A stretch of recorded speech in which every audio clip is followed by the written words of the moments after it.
ఆశ్చర్యకరమైన బైబిల్ పాఠముగా న్యాయాధిపతులు 21వ అధ్యాయము చదువుకుందాము.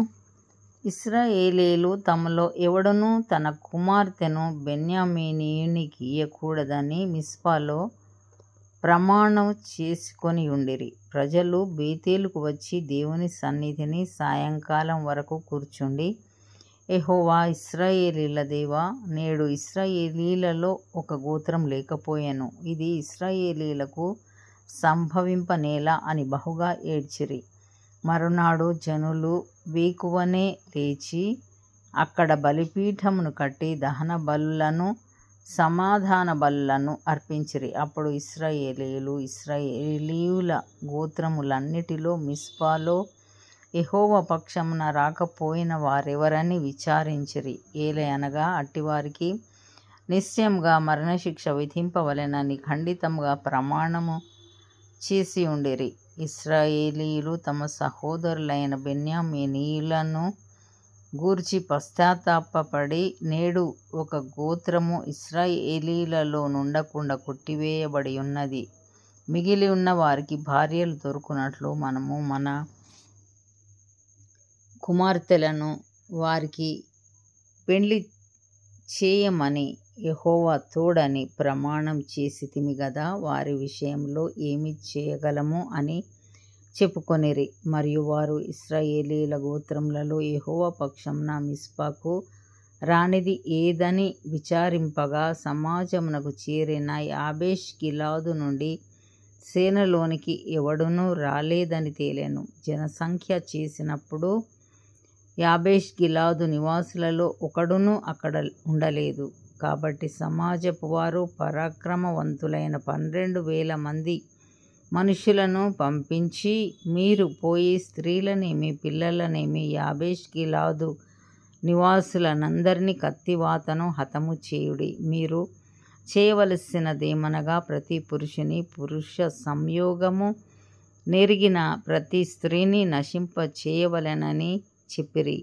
యాబేష్ గిలాదు నివాసులలో పురుష సంయోగం నెరగని 400 మంది కన్యలైన స్త్రీలు దొరకగా, కనాను దేశమందలి షిలోహులోనున్న సేనలోనికి వారిని తీసుకొని వచ్చిరి. ఆ సర్వ సమాజము రిమ్మోను కొండలోనున్న బెన్యామీనీయులతో మాటలాడుటకును వారిని సమాధానపరచుటకును వర్తమానము పంపగా, ఆ వేళను బెన్యామీనీయులు తిరిగి వచ్చిరి. అప్పుడు వారు తాము యాబేష్ గిలాదు స్త్రీలలో బ్రతుకనిచ్చిన వారిని వారికిచ్చి పెళ్లి చేసిరి. ఆ స్త్రీలు వారికి చాలకపోగా, యెహోవా ఇశ్రాయేలీయుల గోత్రములలో లోపము కలుగజేసి యుండుట జనులు చూచి బెన్యామీనీయులను గూర్చి పశ్చాత్తాపపడిరి.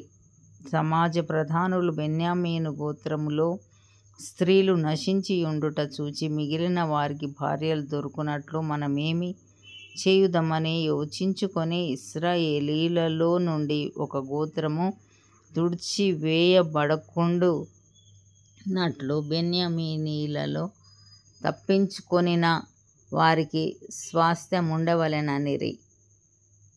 ఇశ్రాయేలీయులలో ఎవడైనను తన కుమార్తెను బెన్యామీనీయునికి ఇచ్చిన ఎడల వాడు నిర్మూలం చేయబడునని ప్రమాణం చేసి ఉన్నాము గనుక మనము మన కుమార్తెలను వారికి పెండ్లి చేయకూడదని చెప్పుకొనుచుండిరి. కాగా వారు బెన్యామీనీయులతో ఇట్లనిరి, ఇదిగో, బేతేలుకు ఉత్తర దిక్కున బేతేలు నుండి షెకెమునకు పోవు రాజమార్గమునకు తూర్పుననున్న లెబోనాకు దక్షిణ దిక్కున యెహోవాకు పండగ ఏటేటా షిలోహులో జరుగునని చెప్పి, బెన్యామీనీయులను చూచి, మీరు వెళ్ళి ద్రాక్ష తోటలలో మాటున నుండి షిలోహు స్త్రీలు నాట్యమాడు వారితో కలిసి నాట్యమాడుటకు బయలుదేరగా, ద్రాక్ష తోటలలో నుండి బయలుదేరి వచ్చి పెళ్లి చేసుకొనుటకు ప్రతివాడును షిలోహు స్త్రీలలో ఒకదాని పట్టుకొని బెన్యామీనీయుల దేశమునకు పారిపోవుడి. తరువాత వారి తండ్రులైనను సహోదరులైనను వాదించుటకు మీ యొద్దకు వచ్చిన ఎడల, మేము ఆ యుద్ధమును బట్టి వారిలో ప్రతి వానికిని పెళ్లికి స్త్రీ దొరకలేదు గనుక ఈ స్త్రీలను దయచేసి మాకియుడి. ఈ సమయమున వారికి ఇచ్చిన ఎడల మీరు లగుదురు గనుక మాకిచ్చినట్లుగా ఇయ్యుడని వారితో చెప్పేదమనిరి. కాగా బెన్యామీనీయులు అట్లు చేసి తమ లెక్క చొప్పున నాట్యమాడిన వారిలో నుండి స్త్రీలను పట్టుకొని వారిని తీసుకొని పోయి తమ స్వాస్థ్యమునకు వెళ్ళి పట్టణములను కట్టి వాటిలో నివసించిరి. అటుపిమ్మట ఇశ్రాయేలీలలో ప్రతివాడును అక్కడ నుండి తమ గోత్ర స్థానములకును కుటుంబములకును పోయెను. అందరూ అక్కడ నుండి బయలుదేరి తమ స్వాస్థ్యములకు పోయిరి. ఆ దినములలో ఇశ్రాయేలీలకు రాజు లేడు. ప్రతి వాడును తన తన ఇష్టానుసారంగా ప్రవర్తించుచూ వచ్చెను. ఇంతటితో ఈ దినం కొరకైన బైబిల్ పాఠం సరి.